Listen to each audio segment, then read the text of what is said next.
तो अब हम डिराइव करेंगे काइनेटिक एनर्जी का formula, that is half m v square.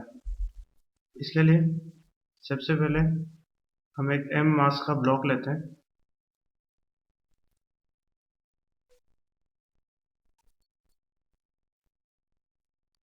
Initially ये रेस्ट पे रखा हुआ है, that means it's initial velocity is 0।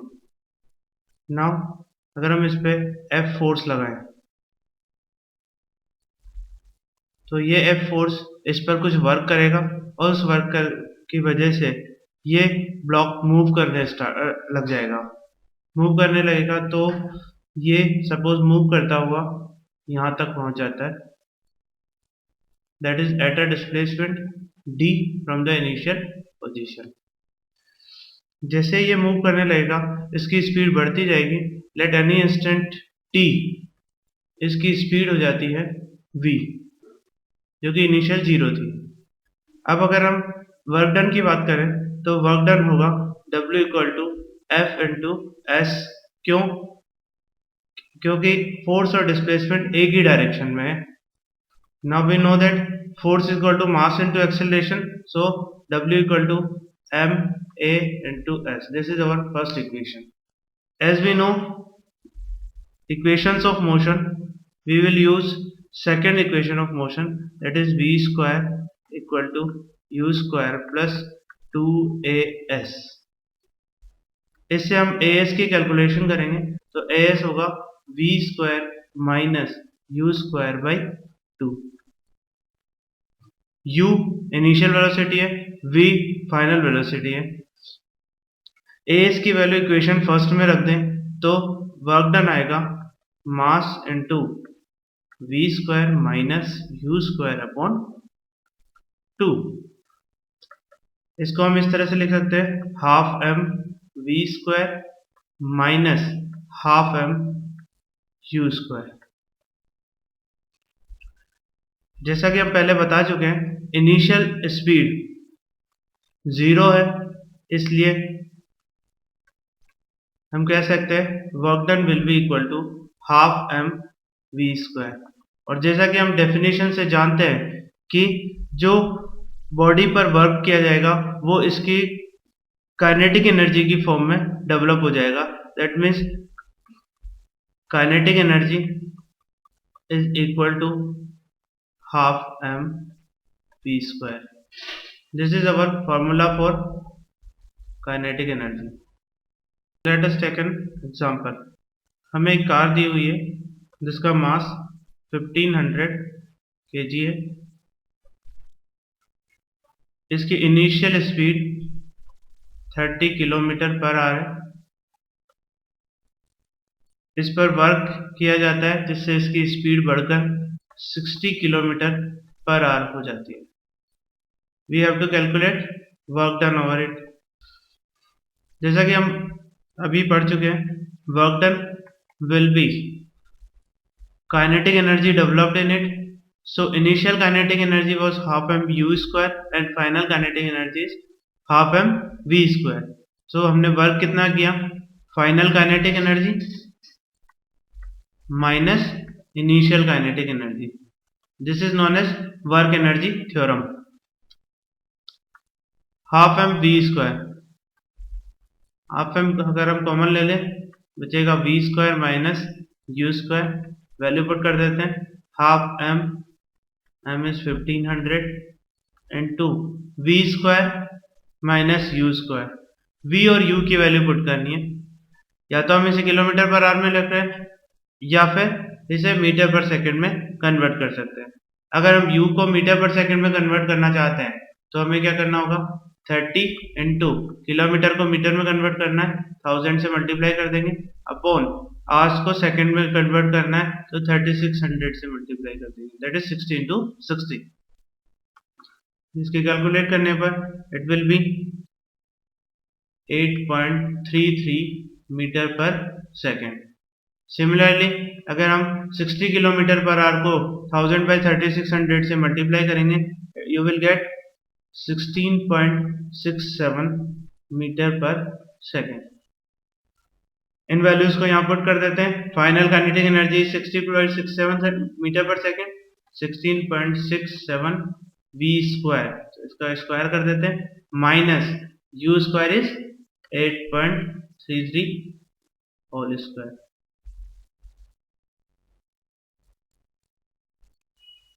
Now इसकी कैलकुलेशन करेंगे तो हमारे पास वर्क डन आएगा 1.56 इंटू 10⁵ जूल। तो इस तरह से हमने देखा कि कितनी इजीली हमने वर्क की कैलकुलेशन कर दी, जबकि हमें अगर प्रीवियस मेथड से सॉल्व करना होता तो हम क्या करते, v और u इनिशियल स्पीड से फाइनल स्पीड तक आने का डिस्प्लेसमेंट कैलकुलेट करते, नाउ फोर्स एक्सेलरेशन निकाल के फोर्स कैलकुलेट करते हैं, देन फोर्स इनटू डिस्प्लेसमेंट करते, तो उस केस में भी हमें वर्क कैलकुलेट हो जाता, but it is the easy method to solve.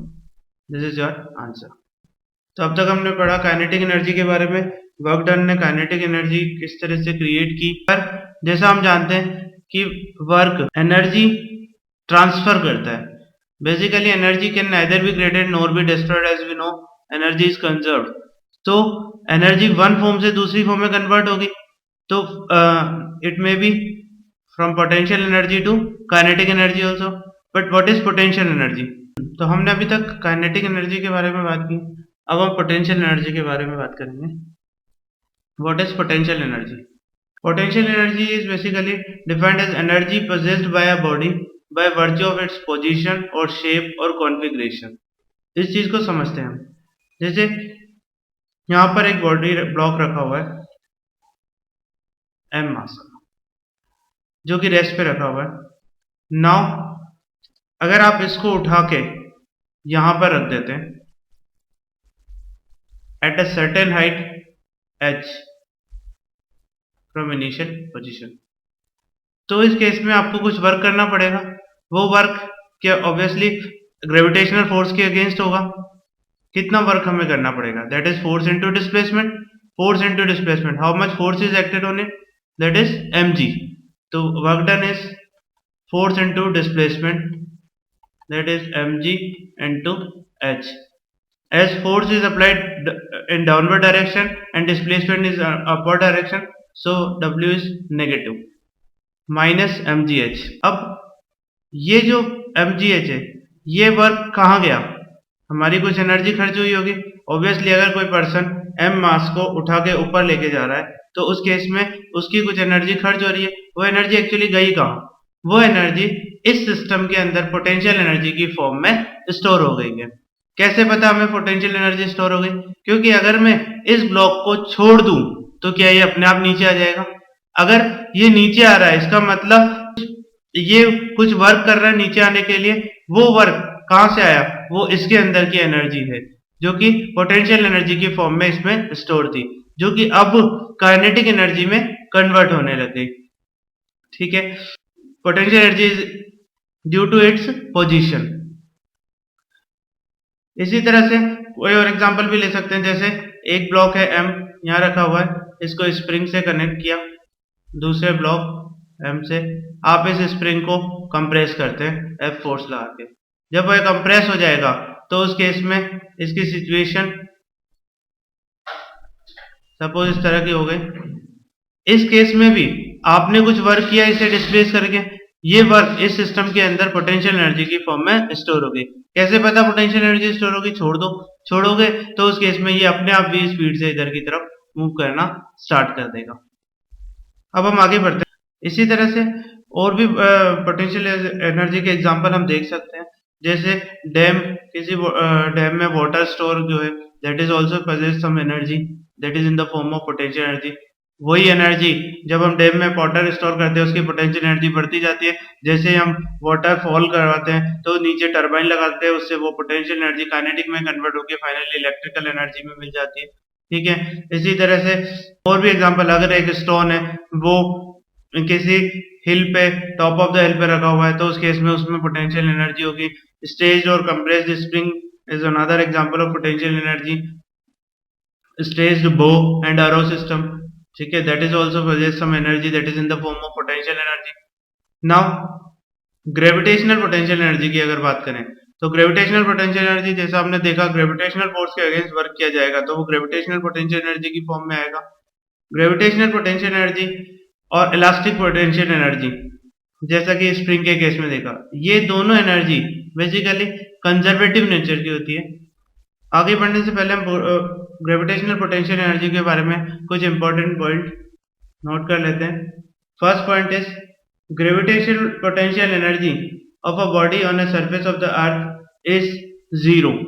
We take it as a zero. वैसे ग्रेविटेशनल पोटेंशियल एनर्जी को हम कहीं भी जीरो ले सकते हैं। Potential energy is relative quantity. You can not find out an absolute value of potential energy. Earth पे हम पोटेंशियल एनर्जी को जीरो लेंगे, वहां से किसी बॉडी को ऊपर उठाएंगे तो उस केस में उस पे जो वर्क किया जाएगा वो उसके पोटेंशियल एनर्जी में इंक्रीज कर देगा। पर उसके लिए हमें किसी एक पॉइंट पर पोटेंशियल एनर्जी को जीरो लेना होता है। इसके लिए हम अर्थ के सरफेस पर पोटेंशियल एनर्जी को जीरो लेते हैं। चाहे तो हम अर्थ के सेंटर पे भी पोटेंशियल एनर्जी को जीरो ले सकते हैं। इन दैट केस अर्थ के सरफेस पर उसमें कुछ एनर्जी होगी। आप अर्थ की सरफेस में अगर एक होल ड्रिल कर दो और वहां पर छोड़ो तो वो अर्थ के अंदर अपने आप चला जाएगा। दैट मीन्स अर्थ की सरफेस पर भी उसमें potential energy. But in normal case हम सरफेस ऑफ द अर्थ पर पोटेंशियल एनर्जी को जीरो लेते हैं। The second point is gravitational potential energy of a body increases as we move upward, क्योंकि हमें ग्रेविटेशनल फोर्स के अगेंस्ट वर्क करना पड़ेगा। वो वर्क पोटेंशियल एनर्जी की फॉर्म में स्टोर होता जाएगा, इसलिए पोटेंशियल एनर्जी इंक्रीज हो जाएगी। अगर मैं डाउनवर्ड डायरेक्शन में आऊंगा तो हम फोर्स की डायरेक्शन में जा रहे हैं, इसलिए हमें कोई वर्क करना नहीं पड़ेगा बल्कि वर्क अपने आप मिल रहा है, इसलिए वो पोटेंशियल एनर्जी नेगेटिव हो जाएगी। That means potential energy decrease हो जाएगी। ग्रेविटेशनल पोटेंशियल एनर्जी केवल इनिशियल और फाइनल पोजीशन पर डिपेंड करती है, because gravitational force is conservative force. Conservative force हम इसी तरह से डिफाइन करते हैं, ऐसे फोर्स जिनका वर्क डन केवल इनिशियल और फाइनल पोजीशन पर डिपेंड करता हो, वो पाथ से इंडिपेंडेंट हो, तो हम उस फोर्स को कंजर्वेटिव फोर्स कहते हैं। कंजर्वेटिव फोर्स के अगेंस्ट जो भी वर्क किया जाएगा वो पोटेंशियल एनर्जी की फॉर्म में स्टोर होगा और obviously it will not depend on path. Suppose ये एक ब्लॉक है, m मास का ब्लॉक है, इसको मैं ऊपर की तरफ लेके जाता हूं और यहां तक स्टोर करता हूं, यहां पर जाके रख देता हूं। अगर मैं इसको h डिस्प्लेसमेंट दे रहा हूं तो ये h डिस्प्लेसमेंट चाहे इस ब्लॉक को सीधा ऊपर लेके जाऊं चाहे इसको इस तरह से घुमा के यहां पर लेके आऊं, इस केस में इन पर जो वर्क होगा वो सेम ही करना पड़ेगा। मतलब इसमें जो ग्रेविटेशनल पोटेंशियल एनर्जी आएगी वो सेम ही आएगी, that is mgh with negative sign.